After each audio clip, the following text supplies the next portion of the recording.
Public service po tayo. Andito po sa atin ngayon sina Sherry Patduc at Honorio Piamonte. Full force po sila. Kasama ang kanilang mga miyembro sa Kilusang Pagbabago National Movement Chapter ng Laguna at Muntinlupa. Inireklamo nila si Architect Butch Palyao na nagpapanggap na miyembro ng PSG. Nananakot pa raw ito gamit ang kanyang baril at koneksyon sa ilang general. Magandang tanghali po sa inyo, Ma'am Sherry. Magandang hapon. At sa inyo po, ladies and gentlemen. Architect Butch Palyao ang inyo pong inireklamo. So, hinaharas po kayo nito, tinatakot. Opo. Anong klaseng pangaras po? Through social media po, tapos tinetext din po niya ako. At bakit niya po ginagawa yun? Dahil po, umalis na po sila dito sa aming Kilusang Pagbabago. Okay. Ngayon po, hindi po nila kasi na isakatuparan yung mga plano nila na magkapera po sa amin. Okay, bagong lahat, ano ho ba itong kilusan ninyo, ma'am? For livelihood po itong aming sasamahan po namin. Okay, for Para livelihood. makatulong sa mga tao. Okay, maganda yung inyong samahan, inyong grupo. Miyembro po ninyo itong si Architect Butch Palyao? Opo. Dati? Opo. Ngayon? Umalis na po sila. Kumalas na po siya? Opo. Okay, so naging hindi maganda ang pagkalas niya, nangaharas at nananakot. Opo.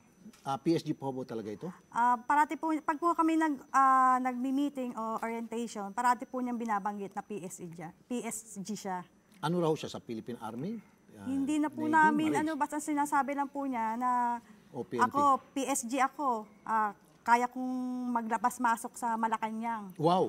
Labas-masok talaga sa Malacanang, Opo. anytime now. At marami siyang kadikit na mga general. Sino-sino raw pong kadikit niya? Ay, ngayon po, pinagmayabang po niya, si General Bato po. Si General Bato de la Rosa ng PNP? Opo. At siya ngayon, doon siya ngayon nakakabit sa Tokhang 2. Oh, edi pulis ho siguro ito.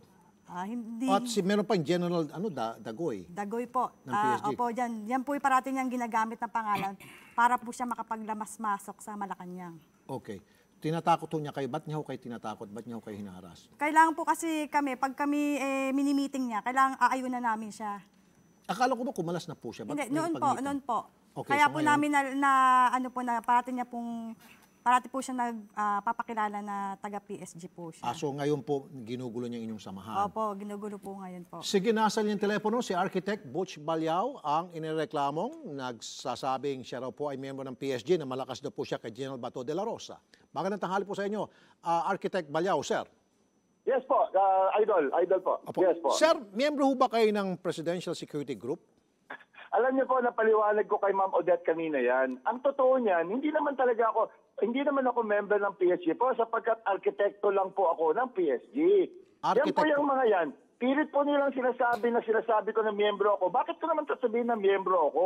Walang maniniwala nun kasi hindi naman ako sundalo. Talagang walang maniniwala, sir. Kaya nga hindi sila naniniwala sa iyo, napunta sila rito para isumbong itong pagpapanggap po ninyo, which is very, very wrong.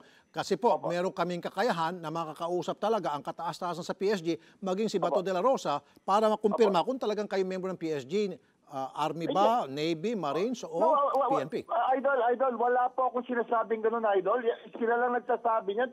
Bakit ko naman sasabihin yun eh? Una-una po. Sandali po, Sara. Siyempre, dinay mo. Ngayon, ma'am, wala rin siyang sinasabi. Kausapin mo siya, ma'am.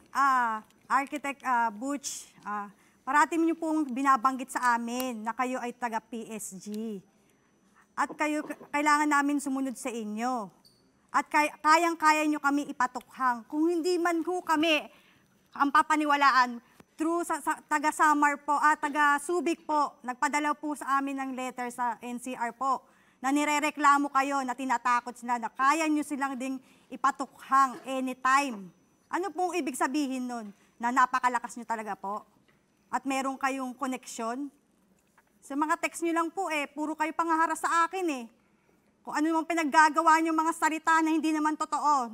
Nagbibintang kayo sa amin. Patay gutom kami. Ganun lang ba tingin niyo sa amin? Kayo po ba yan dapat na tingnan ng tao? Na dapat na kayo tumulong through Presidente Duterte? Di ba dapat po kayo ang kayong titingin sa amin? Hindi kayong aapi sa amin. Masyado ho kayo. Minamaliit yung pagkatao namin lahat dito. Mayaman kayo, oo. Sasabihin niyo kasalanan namin maging mahirap? Sinabi niya yung Opo, kasalanan niyo dahil maging mahirap? nasa text po yun. Abay, matapobre ka pala, architect. Hindi maganda yan. Magagalit sa si President Duterte. Sandali lamang, architect, makinig ka, sir, ha?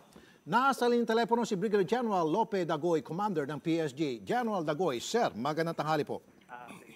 General, magandang tanghali po, General. Sir, magandang tanghali po. Po, Sir, si Rafi Tulfo po, live na po tayo sa Aksyon sa Tanghali. Andito po sa aming studio ngayon, marami po sila full force. Mga membro po sila ng Kilusang Pagbabago. Ano po? Opo. Mga volunteers po ito para sa mga mahihirap. Ano po? Kaya po sila punta dito, sir, dahil hinaharas daw po sila ni Architect Butch Balyaw na nagpapanggap pong PSG. So inamin na po ni Architect, hindi raw po siya member ng PSG. However, Architect na po siya ng PSG. Is that correct, sir? General? Correct, sir, kasi hinire namin siya para yung pagbabago ng aming yung luma na yung mga pintura ng compound namin, ng command namin. So, hinire namin siya na mag-repaint ng aming command. So, pero pagdating sir sa mga ganyan, mga political, wala naman kami. Ang relationship lang namin, yun, magkakilala kami. Siya yung aming architect. Opo. Sir, baka... Actually, sir, pro bono yung kanyang binibigay sa amin. Pro bono. Okay. Oh, Siguro, sir, it's about time na pag-isipan niyo po yung kanyang magiging status dyan sa inyo. Kung ako pong tatanungin, tanggalin na lang po siguro siya, palitan po ng iba pang architect na magbibigay din ng pro bono na serbisyo. Dahil nga po nakakaladkad po yung pangalan ng PSG at meron pa raw pong mga posts sa social media na nagpapakita po ng baril para maharas at matakot po yung kanyang mga kaaway at talagang pinagkakalat niya na siya ay malakas po sa inyo at malakas kay Bato de la Rosa, General Bato de la Rosa. Sir, siguro una na lang ng magandang gawa na lang ng magandang investigasyon yan para makuha ninyong side niya kasi baka mamaya yung isang side lang yung... Hindi sir, kausap po namin siya sir sa kabilang linya. In fact, inamin niya po na hindi raw po siya PSG at siya po ay architect daw po ng PSG at kinumpirma niyo naman po yan. So sa amin lamang po, General, baka pwede nga ho, kausapin niyo po at imbestigahan niyo po siya dahil andito po yung mga complainant. Ang dami po nila, sir. Ilan ba kayo lahat? 60 po kami ngayon. 60 po sila ang dito sa TV5 pero marami pa po sila na gusto pa rin magreklamo laban po kay Architect, General, sir. Yung sa bagay na yun, sir, medyo hindi kami nakikialam sa kanila. Dahil una-una, hindi naman kami membro ng whatever organization na tungkol dyan kasi as much possible, hindi kami umaalyado sa mga ganong grupo dahil masisira kami. Tama, sir. Tama. I agree. Yung mag-usap kami ni Architect Balyaw, sir, kung paano nangyayari yan at paano na-drag yung aming pangalan. Hindi naman dapat siguro kailangan i-drag yung pangalan ko dyan. Tama, sir. Nananahimik kayo, sir. Nananahimik kayo, sir. At ang sa inyo, trabaho lamang. Ay, alam ko, pag mga sundalo, AFP, miyembro, trabaho lang. Walang politika talaga, sir. Alam ko yan, sir. So, sir, ano kaya, sir, sasamahan po namin itong grupong ito at kasama po si Architect Balyaw. Pag-ayusin na natin sila kung kaya pang ayusin at kausapin po yung magkabilang panig through you para naman ma-plansya na po itong gusot nila. Pwede naman, sir. Kung gusto mo, sir, tayo ang mamagitan. Ayos sa kanila. Para total, pare-pareho lang naman na pagtulong kay Presidente yung kanilang mga pakay. Correct. Ang hindi lang magandang nangyari, parang magkakasama sila dati, tapos ngayon nag-aaway-aaway. Isang tao lang naman yung sinusuportahan nila. Yun nga po. Sige, sir, darating po kami dyan, sir. Sasamahan po namin sila sa inyong tanggapan. General, sobrang thank you, General, sa inyong time na binigay sa amin, sir. Sir, nasa Davao pa ako. Bukas, sir, darating kami dyan sa Manila. Opo. So, siguro, pupuntakin ko na lang, sir, yung tao ninyo kung kailan kayo pwede. Sige po, sir, kung kailan po kayo available. General, sobrang thank you talaga. Mabuhay ka, General. Yes, sir. Salamat, sir. Maraming salamat, sir. Okay, Architect.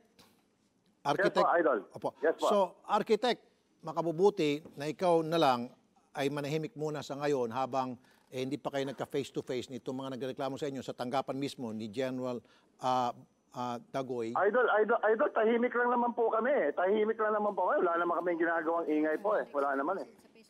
Okay, tahimik lang daw siya, ma'am. Hindi po totoo. Nandito po lahat ng... Pagtulog daw, tahimik po kayo, sir. Paggising, hindi raw. Hindi po, idol.